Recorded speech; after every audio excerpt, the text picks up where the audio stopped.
The scream came before the fall. Ama! People turned at once.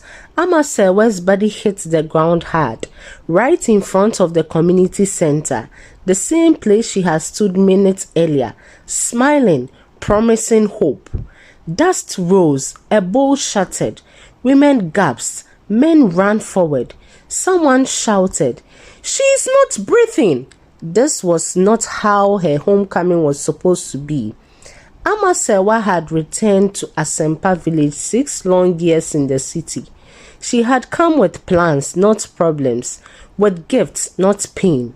Yet, there she lay, motionless. As villagers rushed her into her mother's house, one woman stood a little apart, her wrapper pulled tightly around her chest, eyes wide with something that looked like shock, but was not. Mami Araba. Inside her chest, her heart was beating too fast, not from fear, but from realization. It has happened. What Mami Araba didn't know was that destiny had ears, and prayers had already gone ahead. To understand why Amasewa's fall shook the whole village, one had to return to the beginning, when two women carried daughters on their back and chose very different paths. Asempa Village had known hardship for generations. It shaped people differently. Some became strong, others bitter. Akosia Mansa was known as a quiet woman. She farmed cassava, sold gari, and minded her business. Her husband died when Amasewa was barely 2 years old. People pitied her, but Akosia Mansa never pitied herself. From the moment Ama could walk, Akosia involved her in life. "Stand here and watch how I sell," she would say. "Count the money again. No, you must greet elders properly." Amasewa learned discipline early. She learned that tears didn't stop hunger and excuses didn't change reality. Akosia prayed every night, sometimes softly, sometimes angrily, sometimes with tears soaking her pillow. Across the narrow footpath lived Mami Araba. Mami Araba also lost her man early, but she responded differently. Her daughter, Ifua, became her whole world and her weakness. Ifua never fetched water, never went hungry, never failed without an excuse made for her. Life is already hard. Mami Araba would say, "I won't let my daughter suffer." But what she didn't realize was this: shielding a child from hardship does not prepare her for life. As the girls grew, Amasewa grew firm, Ifua grew fragile. Still, Mami Araba smiled proudly. "My daughter is too precious for stress," she boasted. Akosia Mansa heard but said nothing. She knew life would speak louder one day.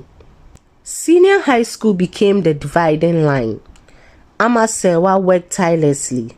When she failed once, Akosia sat with her till midnight.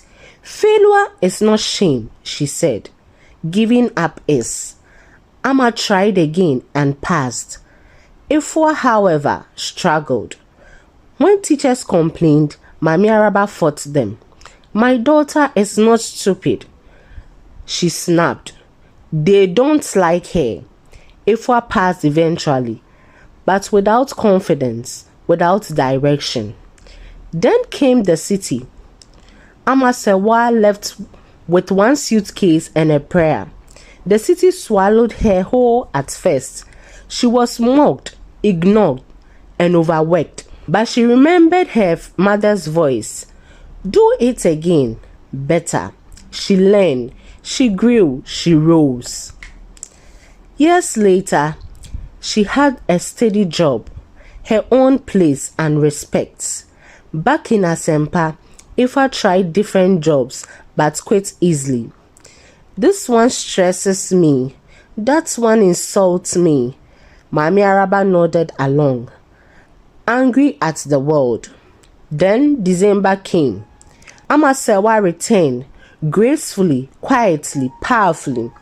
She donated books, paid school fees, supported widows. People praised Akosua Mensah, and Mami Araba's heart began to rot.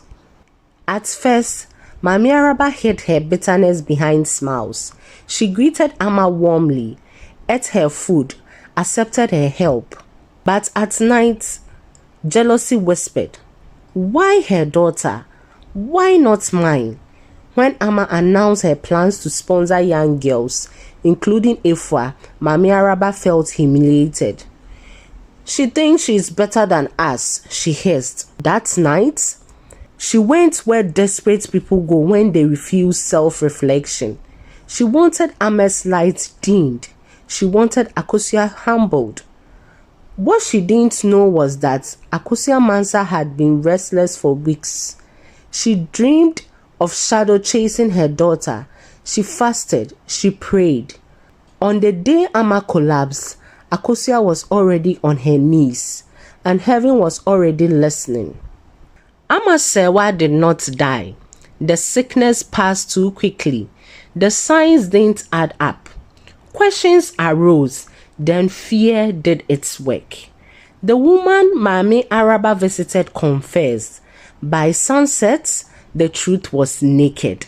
The village was silent again, but this time with shame. Mami Araba broke down. Efwa realized too late that her mother's love had crippled her. Amma Sewa stood tall. "Love is not doing everything for a child," she said. "Love is teaching them to stand." Akosua Mensah wept quietly, not in victory, but gratitude.